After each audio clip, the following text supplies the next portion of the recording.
வீட்டில் அடிக்கடி ஒற்றை சேரும், தூசு இருக்கும்.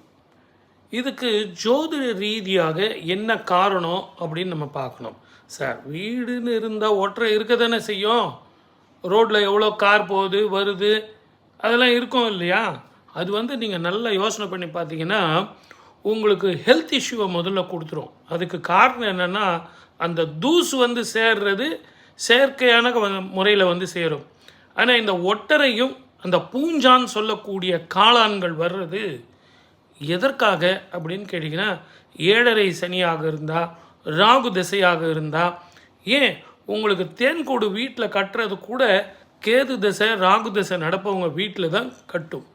இந்த 7.5 சனி நடக்கிறவங்களுக்கு அந்த வீட்டில் அந்த வீட்டுக்கு மேலேயே ஒரு தூசி படிக்கும்.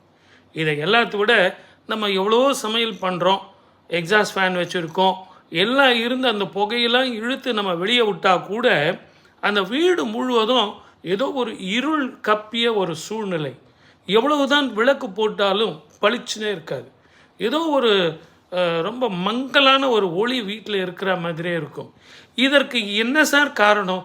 நாங்களும் பல்பு மாற்றி பார்த்துட்டோம், டியூப்லைட்டுனுடைய 2 டியூப்லைட் போட்டு பார்த்தோம், பல்பினுடைய பவர் மாற்றி பார்த்தோம். அப்படி இருந்தால் கூட ஏதோ ஒரு வீட்டில் இருட்டாக இருக்கா மாதிரியே இருக்கே அப்படின்னா, அந்த ராகு தசை அந்த வீட்டினுடைய தலைவனது ஜாதகத்திலையும் சரி, தலைவனுடைய ஜாதகத்திலையும் சரி, ராகு தசையோ கேது தசையோ நடந்தாலும், 7.5 சனியாக இருந்தாலும் அந்த வீட்டில் ஒற்றை சேரும்.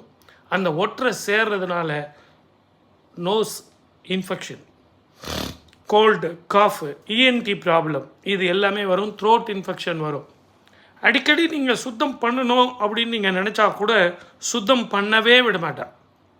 அதுக்கு முன்னாடிலாம் பார்த்தீங்கன்னா ஆஃபீஸ் லீவ் போட்டு நீங்கள் உங்கள் வீட்டுக்காரரு பிள்ளைங்க எல்லாம் மாதத்துக்கு ஒரு முறை 2 மாதத்துக்கு ஒரு முறை ஒரு ரூமாக சுத்தம் பண்ணுவீங்க. இப்போ பார்த்தீங்கன்னா ஒரு 2-3 வருஷமாக சுத்தம் பண்ணுறதுக்கோ பெருக்கிறதுக்கோ தேவையில்லாத பொருட்களை தூக்கி விசிறி அடிக்கிறதுக்கோ கூட முடியவே இல்லை. எங்கே போயிட்டு வந்தாலும் அந்த பொருட்கள் எல்லாம் சேர்ந்துகிட்டு இருக்கு. எங்கே பார்த்தாலும் பில்லு, எங்கே பார்த்தாலும் நோட்டீஸு, இது எல்லாமே இருக்குது. பிள்ளைங்க பார்த்தீங்கன்னா புஸ்தகத்தை தூக்கி போட்டிருக்காங்க. இதற்கெல்லாம் காரணம் அந்த சனியின் தாக்கம், ராகு கேதுவின் தாக்கம். முதல்ல நீங்கள் நல்லா தெளிவாக புரிஞ்சுங்க. வீடை சுத்தமாக வச்சுங்க, சுத்தமாக பெருக்குங்க, சுத்தமாக தண்ணி ஊற்றி பச்சை கற்பூரம் போட்டு நல்ல ஜம்முன்னு தொடங்க. இதை செஞ்சு பாருங்களேன். முதல்ல 1 வாரம் செஞ்சு பாருங்கள். அந்த வீடே பளிச்சுன்னு இருக்கும், ஒற்றைங்க கட்டாது, ஆரோக்கியமாக வாழலாம்.